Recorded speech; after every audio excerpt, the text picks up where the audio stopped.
Mais c'est sûr que le parcours, nos attentes étaient ici, puis vraiment après juste les quelques premiers ateliers, nos attentes étaient rendues là.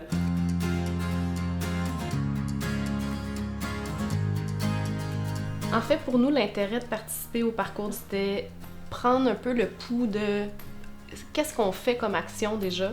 On le fait un peu d'instinct, c'est pas structuré, donc on avait comme besoin de prendre un pas de recul, puis d'aller prendre la mesure en fait de ce qu'on faisait déjà comme action, puis d'aller réfléchir à ça serait quoi les prochaines actions, lesquelles auraient le plus d'impact. Pour moi, le parcours en un mot, ça serait concret. Parce que, on avait tout plein de bonne volonté avant l'accompagnement. On avait eu l'accompagnement de PME Montréal avant qui nous a vraiment structuré, mais le parcours de la Ville de Montréal, ça, c'est un autre niveau. Après tout cet engagement-là, c'est de pouvoir, oui, avoir des formations très spécialisées puis très personnalisées aussi. On a aimé l'aspect personnel du parcours, puis on a aimé de pouvoir avoir des experts, en fait, qui nous aident à confirmer ou à infirmer des feelings qu'on avait.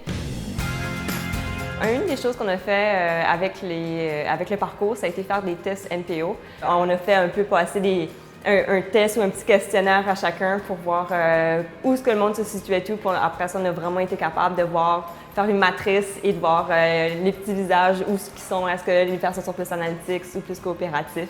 C'était une activité vraiment le fun de faire un peu un team building autour de ce test NPO-là. Un des ateliers qu'on a beaucoup aimé avec tout le comité vert qu'on avait monté avec Eduardo, qui était comme notre accompagnateur là-dedans, il nous avait fait faire une projection dans le futur. Il nous a fait illustrer, en fait, Atelier B dans une dizaine d'années, dans un contexte où il n'y a pas de crise climatique, il n'y a pas d'insécurité sociale. Comment Atelier B pourrait évoluer dans un contexte un peu utopique comme ça. Puis toute l'équipe s'est laissée aller à imaginer comment Atelier B pourrait grandir dans le futur. J'ai pu voir à quel point que le développement durable était beaucoup plus grand que simplement le recyclage.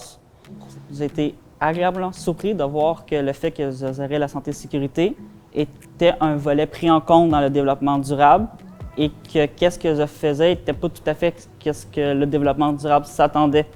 Donc ça a permis d'améliorer qu'est-ce que je faisais au sein de Cyclochrome. C'était comme très abstrait ce qu'on abordait, mais c'était concret dans mettre des mots sur notre volonté et nos intentions. Fait que pas juste en tant que faire une action tout de suite, mais en tant que le communiquer à l'équipe, à l'organisation, pour devenir éventuellement meilleur en gang et pas juste seul comme en tant qu'individu. Pour moi, et que ça a touché beaucoup tout mon corazon, c'est l'inclusivité. L'inclusivité, c'est vraiment, vraiment important.